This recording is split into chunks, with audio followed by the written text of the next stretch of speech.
Hi everybody and welcome back to your own channel Boli, and I love Priyanka Chopra as a personality, as an individual, as a professional also, so as an actor also.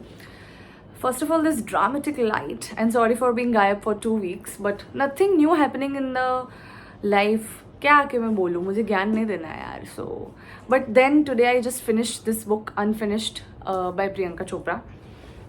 So I'll keep it short, but I just want, it's my personal take. If you have read it, don't, judge me on my rating or reviewing skills. But मैंने तो expect किया था कि मुझे इतना कुछ पता चलेगा प्रियंका की लाइफ के बारे में, which would be very awe-strucking or something that I never expected कि उनकी लाइफ में क्या हुआ है, what happened and how she is the person she is now. I was very amazed by the movies Fashion or Heroine or some movies which tells the inside of what seems to be a very glorified profession. But इतना कुछ हुआ नहीं मतलब book में.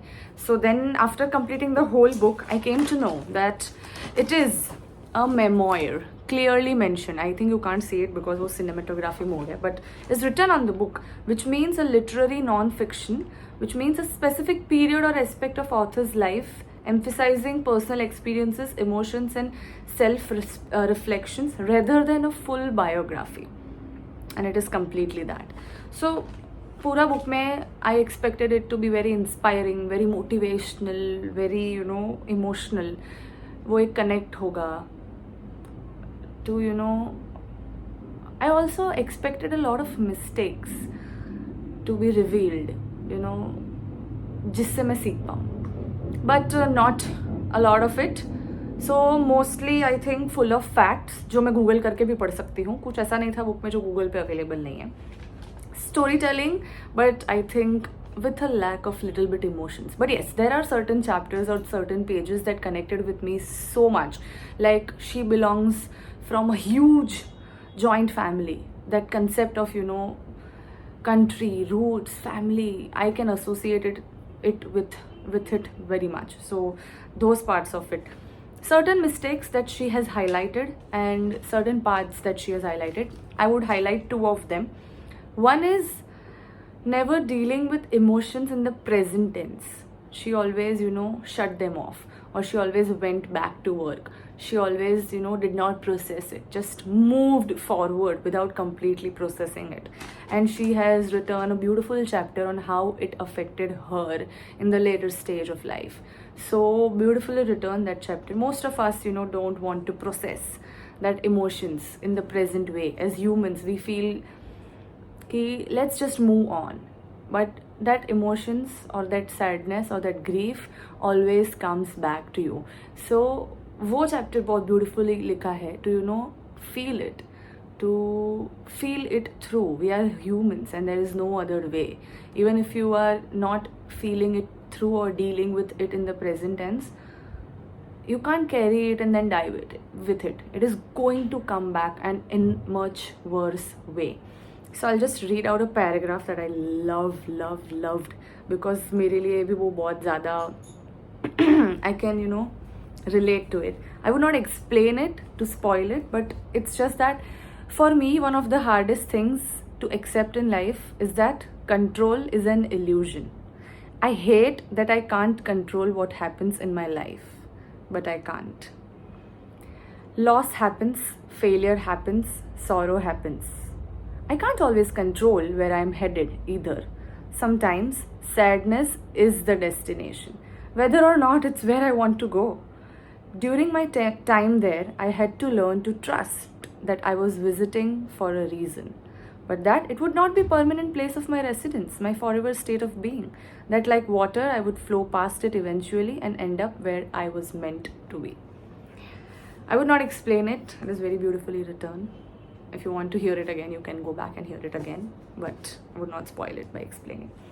One or two things that I would also like to read it to you and keep this video short is we as human beings, so this is related to the social work that she does, and a very beautiful paragraph again. We as human beings have a tendency to look away from what's uncomfortable or painful. It's natural.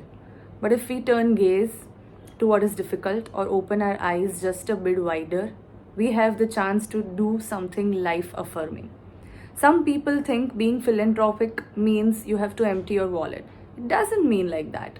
When you look at someone in need and do something about it, whether it's offering a smile or a sandwich or a few dollars, or sure, a hospital wing if you can afford it, that's philanthropy. Philanthropy or fee, I don't know, sorry.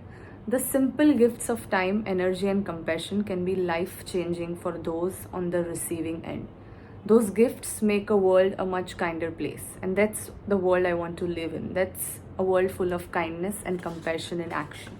And the last 2 or 3 statements I would like to read. I'm sorry, I think I'm fumbling a bit, but okay. I do not want to retake it because right now I'm feeling a lot of emotions.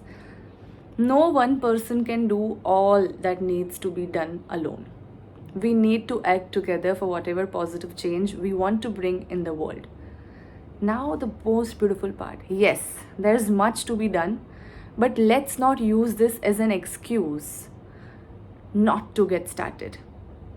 All the good intentions in the world cannot replace positive action. We need to act, and we need to act now for whatever change we are passionate about, in whatever way we can, small or large.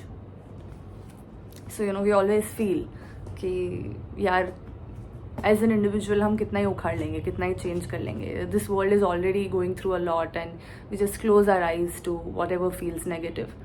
That's how we are, and that's not wrong. In fact, we all are like that. And we feel that kitna hi badal jayega. Now the world is going to end and we are just accepting it and we are just coming to peace with it. But it's not right. Small or large, we can make a little bit of change. And if we initiate, I surely do believe that there are lots and lots of people around us who just want to do something but can't initiate. So if you have the power to initiate and do something that can bring a little bit of change in the world, you should. So that's it for today's video, and I hope I do something in my entire week so that I can share it with you. I'm sorry for that. I love you all. Thank you so much. See you in the next video.